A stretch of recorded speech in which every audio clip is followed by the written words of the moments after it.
തലകുടുങ്ങിയ 1.5 വയസ്സുകാരന് രക്ഷകരായി അഗ്നിരക്ഷാസേന. നീണ്ടകര കരുത്തുറയിലാണ് സംഭവം.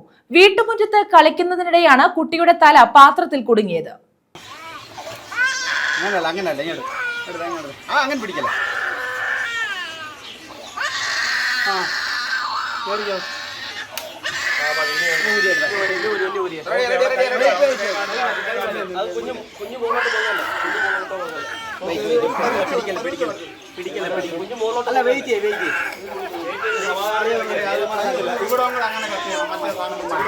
നീണ്ടകര കരുത്തുറയിൽ കളിക്കുന്നതിനിടെ അലുമിനിയം പാത്രത്തിൽ തലകുടുങ്ങിയ 1.5 വയസ്സുകാരനെ അഗ്നിരക്ഷാസേന രക്ഷപ്പെടുത്തി.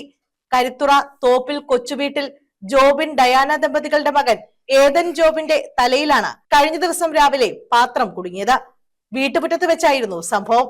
കളിക്കുന്നതിനിടെ കുട്ടി പാത്രം തലയിൽ വെക്കുകയും തല പൂർണ്ണമായും പാത്രത്തിൽ കുടുങ്ങുകയുമായിരുന്നു. കുട്ടിയുടെ കരച്ചിൽ കേട്ട് ഓടിയെത്തിയ വീട്ടുകാർ പലവിധത്തിൽ ശ്രമിച്ചെങ്കിലും പാത്രം ഊരിയെടുക്കാൻ കഴിഞ്ഞില്ല. തുടർന്ന് പഞ്ചായത്ത് അംഗം ഡയാന രച്ചു എത്തി ചവറ അഗ്നിരക്ഷാസേന ഓഫീസിൽ വിവരമറിയിച്ചു. സേനാംഗങ്ങളെത്തി കട്ടർ, സ്പ്രൈഡർ എന്നിവ ഉപയോഗിച്ചാണ് പാത്രം മുറിച്ചു മാറ്റിയത്. സ്റ്റേഷൻ ഓഫീസർ അജയ് ഘോഷ്, സേനാംഗങ്ങളായ ഗോപകുമാർ, നഹാസ്, അരുൺരാജ്, ഉല്ലാസ്, കെ ശ്രീകുമാർ, ഹോംഗാർഡ് അനൂപ് കുമാർ എന്നിവർ സംഘത്തിലുണ്ടായിരുന്നു. News bureau, Chavara.